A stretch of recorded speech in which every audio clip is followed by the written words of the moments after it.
Hey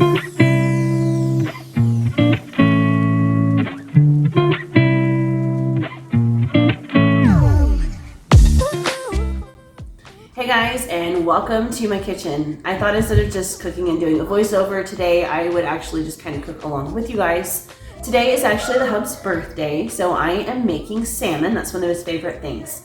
Usually I will make like a dill, garlic, lemon kind of salmon. It's really good. Everybody in my household likes it. It's pretty foolproof. I mean, like, it's hard to mess up, right?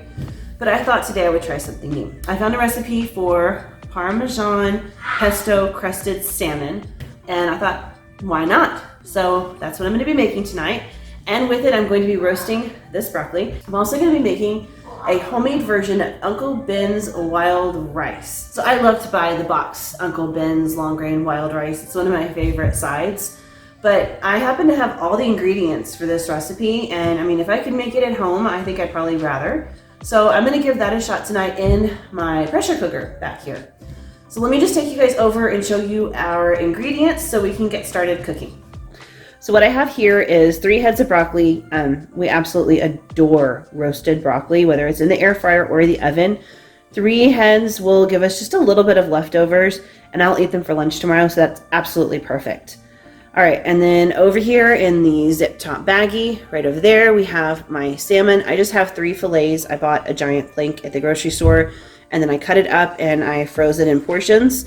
So there's 3 fillets for tonight. My youngest 2 children do not eat fish, and that's fine. I've got something else for them. Then I've got some salt and pepper. I've got a jar of pesto. I've got some Parmesan cheese, my long grain wild rice right here in the tub. And then right behind that, we have some Italian breadcrumbs, some garlic powder, some onion powder, some cumin, parsley, turmeric, ground ginger. We've got our olive oil, and I've got some chicken base because I need chicken stock to make the long grain wild rice. So I just popped that on my fridge, and I will be mixing it with hot water and putting it all together in my pressure cooker. Okay, so first things first, I've got to break down all of this broccoli into little tiny bite-sized pieces.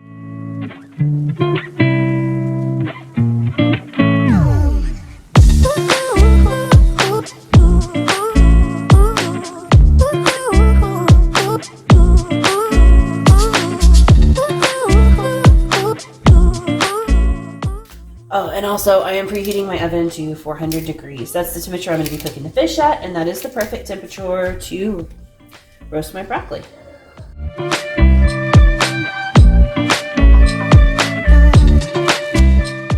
So, quick question to all you guys out there. Has anybody ever tried roasting frozen broccoli or frozen cauliflower? Does it work the same? I have not tried it yet. I always think, oh, I should try it because that'd be so much easier. I mean, it's already broken down and it's just in the freezer waiting for me, but I'm afraid it's going to be a little soggy. Does anybody know? Let me know down in the comments if you've given it a shot, if it works, if it doesn't.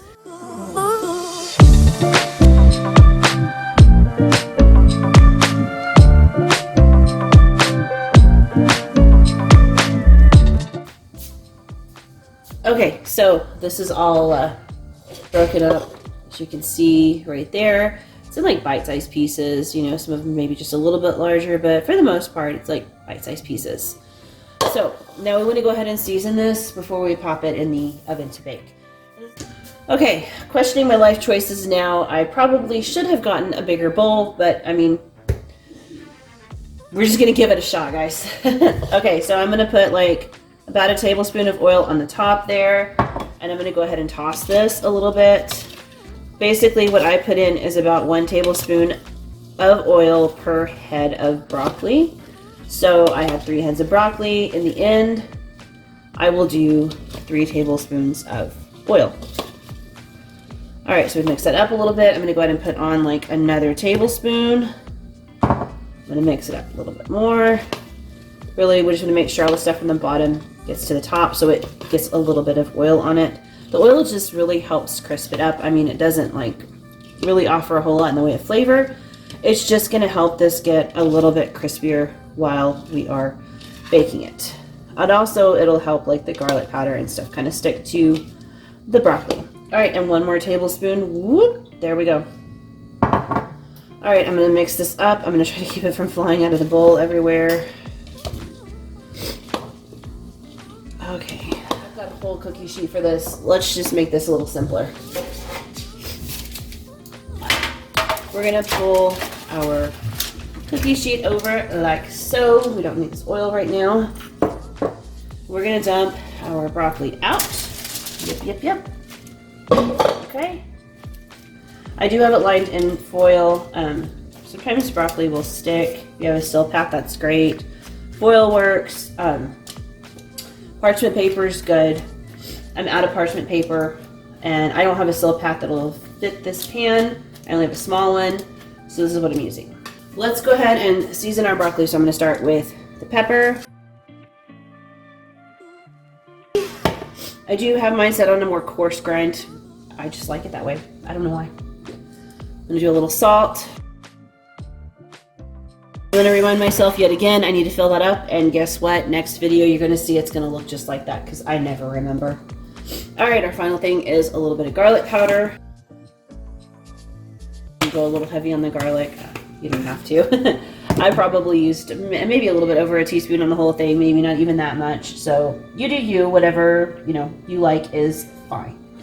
All right, so I'm just gonna take this and I'm gonna pop it into a 400-degree oven, and it's gonna cook the entire time we're cooking other stuff. Ideally, if you can get in there and stir it around so that it browns evenly, that is awesome. Odds are I'm gonna forget. So here we go. Okay, so I'm gonna move on to the long grain rice. It will be cooking in the pressure cooker. It won't take that long, but I've never made this before, so I'm gonna go ahead and just knock this one out, and we'll go from there. So the recipe calls for 2 cups of long grain wild rice, which I think is about all I have. Let's find out. Exactly 2 cups, wow. I got lucky on that one. 2 cups of long grain wild rice. I'm going to put that in my strainer, and here in just a second, I'm going to rinse that. If you rinse your rice really, really, really well before you cook it, you will have much better results, I promise. But before I do that, I want to go ahead and run some hot water into this measuring cup. I'm going to pop it in the microwave for just a couple of minutes so that it gets nice and hot. And then I'm going to go ahead and mix my chicken base in with it to make chicken broth. So I've got like about 3 cups. Typically when I do rice, I live by 1.5 cups of water for every cup of rice, whether I cook it on the stovetop or in my pressure cooker. I always just do 1.5 cups of water to 1.5 cups of rice. So what I'm going to do is go ahead and mix in, I think this is like, let's see, 1 cup of water and a teaspoon of the base. So I'm going to put in like 3 teaspoons, so probably over a tablespoon in here, and get it dissolving in the microwave. My fancy cookware. It's one of those, like, what is it? Tell me you have kids without telling me you have kids. All right, that might be a bit much. It's okay, I'm an overachiever. So I'm gonna go ahead and pop this in the microwave for just a couple of minutes and let it get like nice and hot and steamy. And then I'll be able to really break down the chicken base in there. Okay, so while that's doing its thing, one thing I live by, I swear by, is rinsing my rice. Anyway, for this, I'm gonna rinse this just like I do my regular white rice until the water runs clear. So I'm over here at my sink, I'm gonna turn on the hot water and my sprayer head, and I'm gonna just rinse this rice off until it looks clear.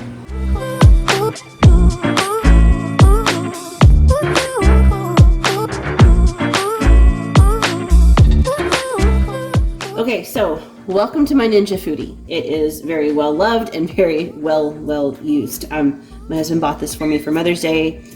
It was like 3 years ago, and this is by far probably like one of my top 3 favorite kitchen appliances. I don't know that I could continue living without it. It is amazing. But I do not own an Instant Pot or anything like that. This is a pressure cooker, air fryer, dehydrator, slow cooker, all in one. Does all of the things, takes up the space of one appliance, and I love that. So what I'm going to do is go ahead and get my chicken broth out of the microwave and stir it up to combine. All right, so I'm going to go ahead and dump this rice on in here. Don't want to waste any. There we go. All right, so Rice is in there looking all rinsed and happy and clean and ready to cook. To that, I'm going to add my 3 cups of chicken broth.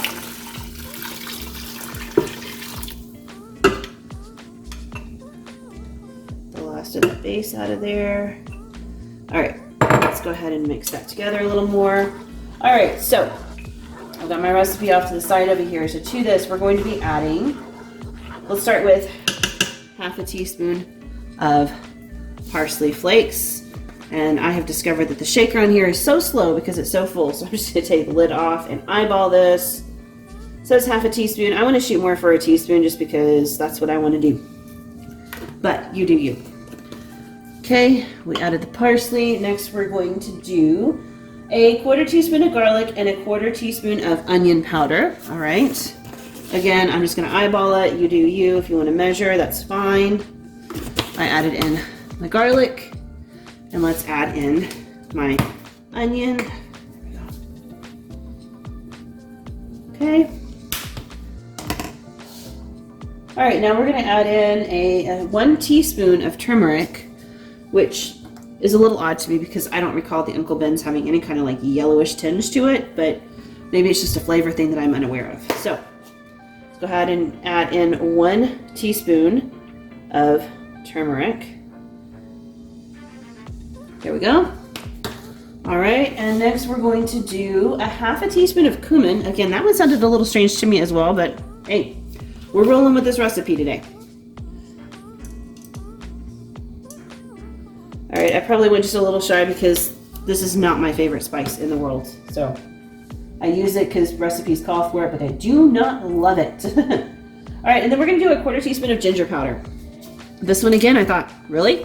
Okay, I'll give it a shot. So 1/4 teaspoon going in. There it is. All right, to that we are just going to add a little bit of salt and a little bit of pepper. I'm gonna go light with the salt because I added all that chicken base. You can always add more in later, but you can't take it back out. And I will go a little bit heavier with the pepper just because I like a lot of pepper. I'm not gonna lie. My husband also loves to throw extra pepper on everything. All right, there we go. So I'm gonna mix this up one more time with my fancy cooking spoon here. Okay, so I'm gonna tell you, maybe it smells like Uncle Ben's long grain wild rice, but it certainly does not look like it. But looks can be deceiving, so I'm gonna go ahead and scooch you back so I have some room to work with. All right, let's pop on the lid. My Ninja. We're gonna turn it over. We're gonna seal, and we are going to pressure cook this bad boy. So now it is time to move on to our main course, the salmon. We've got our long grain wild rice cooking in the pressure cooker. We've got our broccoli roasting in the oven. The salmon's the only thing left. And this is really a pretty simple recipe. I'm gonna take the salmon, I'm gonna season it a little bit. I'm gonna rub some pesto on it. Then I'm going to call that my glue to hold my Parmesan cheese and my breadcrumbs in place. And I'm gonna bake it till it's cooked. So really hard to mess this one up. I'm just hoping the flavors go well together. I always grew up watching like Food Network and stuff, and they talked about you never mix like fish and cheese, which I see people mix all the time. So obviously that's not really as big of a thing as Food Network made it out to be. But I'm always a little leery when you break one of those main rules that these like huge chefs said not to do. But we're breaking one today because we're gonna put cheese on our fish. So, okay, fingers crossed. Got my tongs. These are like my favorite kind of tongs. Are you that old that you own a pair of tongs that you call your favorite? Because I am actually that old and I'm getting older in a month. So, all right, let's start out by putting our salmon on our tray. So I cut this myself. It was not professionally cut by a guy in the meat department, so this is not the most even slicing done in the world. I do tend to like to buy meat in like big packages, and then I have one of those like things that sucks all the air out, you know? Yeah, you know what I'm talking about. Anyway, I have one of those, and I usually will buy like a big package of fish and a big package of chicken and all that, and then I'll come home and just repackage it so it's convenient. And that is exactly what I did with this fish. All right, so I have them spaced out just so, like that. Yeah. And I'm gonna go ahead and season this a little bit before I put my toppings on there. And for me personally, I do like to put just a dash of, okay, it's heavier than a dash. I like a little bit of olive oil. I feel like it just does something nice. I do this every time I cook salmon, and I cook salmon all the time. It's never dried out. It's never yucky. Maybe it's the olive oil. Who knows? Okay, so my pesto does have like a lot of flavor and a lot of seasoning in it, but it doesn't have everything. I'm going to go ahead and skip salt because we are putting the Parmesan cheese on there, and there's Parmesan in the pesto, so it is salty. But I'm going to go ahead and pepper because, like I think I explained this earlier, I really like pepper. I'm going to go ahead and adjust my grind size though, and hopefully, there we go. All right, smaller pepper grinds there. Okay, and now we're going to open up our glue, which is this pesto. Oh yeah.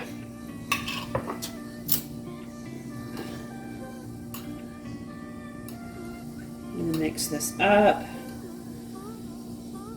Look, I don't know about you guys, but there's just something about the smell of pesto. Oh my gosh, I love this stuff. I swear I could eat pasta every night if I really, was given the opportunity as it is, but eating pesto on pasta is one of my favorites. And like the dry stuff's great. The smells fantastic. I know it's gonna taste good. I've eaten it a million times. I've even spread it on toast. But have you ever made homemade pesto? If you have not, do it. It is so much better. And I know like we can't all just go out and buy pine nuts like all the recipes call for, and that's fine. I always just use like walnuts or pecans, and it tastes so good. It really is the fresh basil mixed with like the fresh garlic and all that stuff that brings the flavor. The nuts aren't as important. You need them, they bulk it up, but they're not as important. Okay, so let's go ahead and get this pesto spread on this fish. Let's see how that pans out. Let's spread it around. Have you ever done the pesto on the chicken? I've done that a time or two. It's pretty good. I like it. I'm thinking now, I did not top mine with like breadcrumbs and Parmesan cheese, but now that I'm making this with the salmon, I'm like, oh, okay, so I might try that. It makes more sense to me than salmon does, but you gotta step out of your comfort zone sometimes. That's what I'm doing.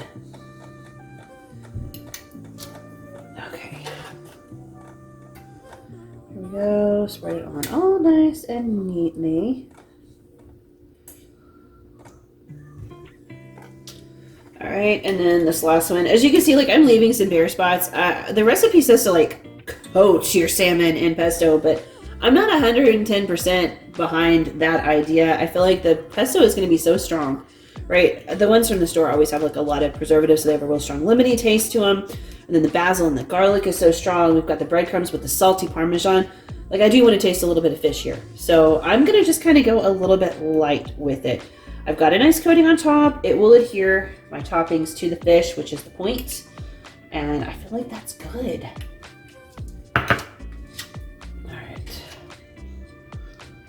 All right, so next we're going to go ahead and use our Parmesan cheese. I had this in my fridge in another dish, and I need to use it up. I really do prefer like the grated Parmesan cheese for stuff like this, but like I said, I had this, it needs to be used up, and so here we go. I'm gonna do maybe like half a tablespoon on each piece. I want it there, it brings a nice nutty, salty flavor, but I don't want it to take over because, Parmesan really kind of does have a bit of a pungent flavor if you're not careful. So, there we go. Get that on there.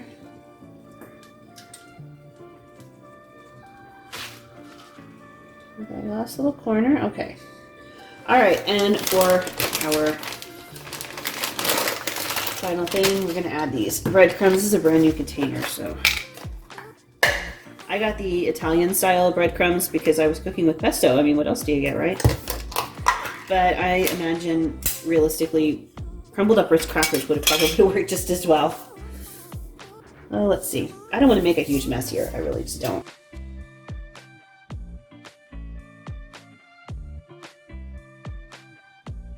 So I'm just going to gently pat, very gently, very gently. There we go.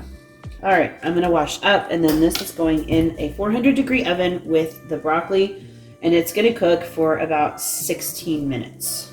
All right, so welcome back to my Ninja Foodie. The timer has gone off. I'm going to go ahead and release the pressure, And we're gonna check out this mock Uncle Ben's wild rice. All right, could you guys spot the hidden husky? Whoop, there's the nose. He loves being in the kitchen when I'm cooking. He just like paws crossed, so I'm gonna drop some food for him. Okay, here we go. The pressure's released, so let's take a look. Sure does smell good. Boy, that's yellow. Okay, so here is the rice. It smells good. It does not smell like Uncle Ben's wild rice at all, but it smells good. So I'm gonna leave this here while I pop over. Let me show you how our salmon and broccoli is looking. So this has been cooking at 400 degrees for various amounts of time for different dishes. Let's see how it turned out. Are you ready? I am. It smells good. Start off with the salmon. Look at that. Ooh. Now the breadcrumbs did not get super crispy, but the salmon is cooked about perfectly. This is what you want. It's pink. You can see how the fat has started melting out of it. I can see that the edges are like a little cooked, like they have a little firmness to the touch, which is perfect. The inside should still be nice and tender and juicy and not overcooked at all. All right, so let's look at the broccoli. All right, here is our broccoli. Those brown crispy edges are my absolute favorite part. They taste fan. Here is the plate. It smells delicious. It looks fantastic. I cannot wait to eat. I know this is going to be a phenomenal meal. I hope you guys enjoyed cooking with me and coming along for my evening in the kitchen. I enjoyed chatting with you and cooking with you.